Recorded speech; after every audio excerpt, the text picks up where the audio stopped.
Magandang gabi po sa inyong lahat. Ito po muli si Attorney Mike Operario, and for the first time, I'll be doing 2 videos in one day. Kasi kagaya ng sinabi ko sa inyo noong isang araw at hanggang kanina, mabilis ang mga susunod na mga pangyayari. Kaya sabi ko, kumapit kayo. And just as I was doing that video about the revelation ng mga diskaya tungkol sa mga sangkot dito sa pagnanakaw dito sa flood control projects, biglang-bigla nagpalit ng Senate leadership. Si Tito Sotto na ang presidente ng Senado. I will not lie to you, I also did not expect that to happen this soon.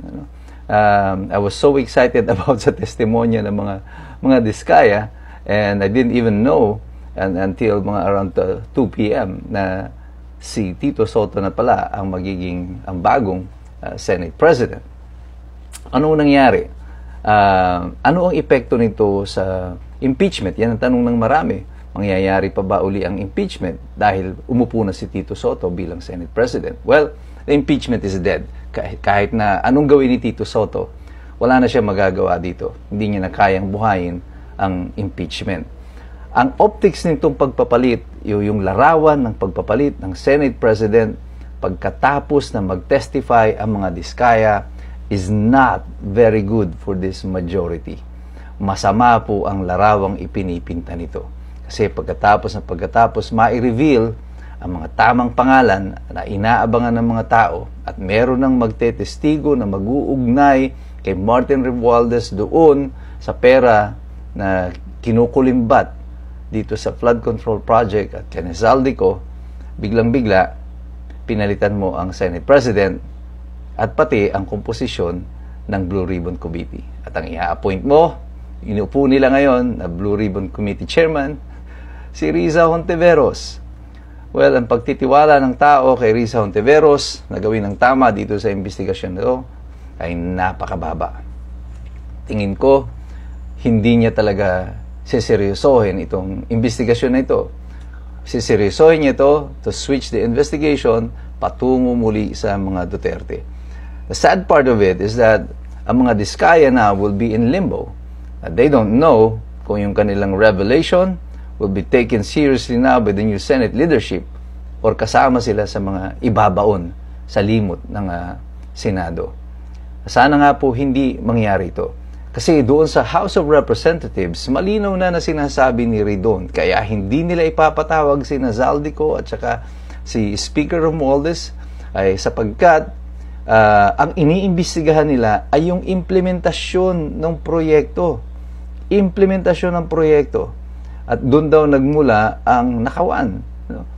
But the problem is, ang kaguluhan sa flood control projects did not start with the implementation. Doon pa lamang sa pag-budget dito, pag-release ng pera, at dito na nangyari ang pagnanakaw, yung pagkuha ng mga congressman ng porsyento nila doon sa mga proyektong inilatag sa pamamagitan nito mga flood control projects ito. Na sinasabi nila diskaya, tinatabasan agad ng 25%, kapunta pa lamang sa speaker, kina Zaldico, at sino pang mga congressman, mga DPWH officials. Hanggang nga, papasok ka na nga doon sa sinasabi ni Mayor Magalong na 30%. Pero hindi daw yan iimbestigahan ng House. Yan ang sinabi nila. Bakit pa kayo nag-iimbestiga dyan? Niloloko nyo na lang yung taong bayan. At sana, itong Senado na ito, malalaman natin kung kagaya ng House, ay mag-a-attempt sila na lokohin na rin lang tayo. Finally, the truth is coming out. And this administration is really in desperate mode. Talagang they're really moving heaven para lang mapigilan ang paglabas ng katotohanan dito. You know why? Because the moment the name of Zaldico and Speaker Romualdez has been mentioned, malapit ka na sa Malacanang. Kasi it's impossible for Malacanang not to know. Dahil sila ang finally nag-a-approve ng budget. Kahit na yung 2025 budget ay napaka-corrupt daw, the most corrupt budget, but it was signed by the President. 24 budget was also signed by the President. 23 budget was also signed by the President. At lahat ng mga insertions naroroon sa lahat ng budget na yan. Tapos sasabihin mo, wala akong alam dito. Ang maganda po nito, kahit na nga po wala na sila Senator Marcoleta dyan at the helm, pwede pa rin po sila mag-participate sa Senate Blue Ribbon Committee.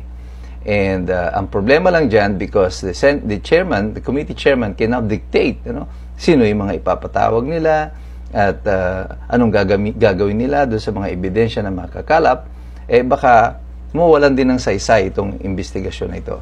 Well, ang mahalaga dyan is that the people already know at tayo ay nakabantay.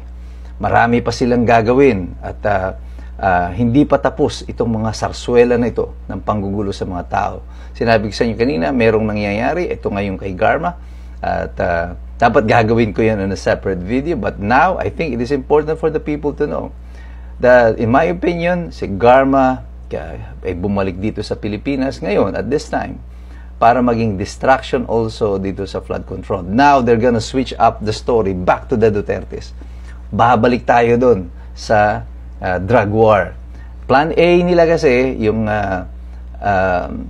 PI, People's Initiative, didn't work. Pumalpak. Plan B, impeach Sara. Manalo sa Senado, win as many Senate seats as possible, and then remove Sara Duterte. Didn't work. Natalo sila sa halalan. And Plan C, iluklok si Remulla bilang ombudsman and then file cases against Sara Duterte para hindi siya makatakbo sa 2028. Fizzled out. So, anong gagawin mo? Go back to Plan A. Balik ka doon sa drug war.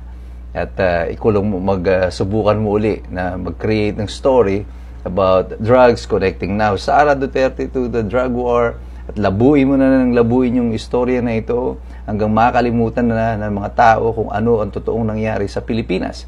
Ganun tayo katanga sa isip ng gobyerno sa kasalukuyan. Nalilituhin lang tayo sa dami ng mga istorya and then malilimutan mo na kung anong nangyari. Naaalala niyo pa ba si Paulo Tantoco? Kung medyo nalilimot nyo na siya, well, gumagana ang operation ng gobyerno.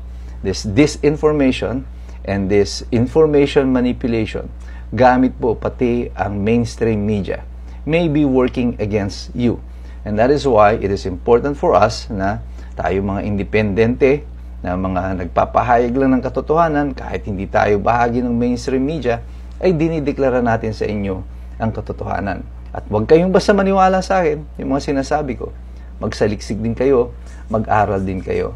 Sapagkat mahirap pong makialam ang taong walang alam. God bless you. God bless us all. Mabuhay ang Republika ng Pilipinas.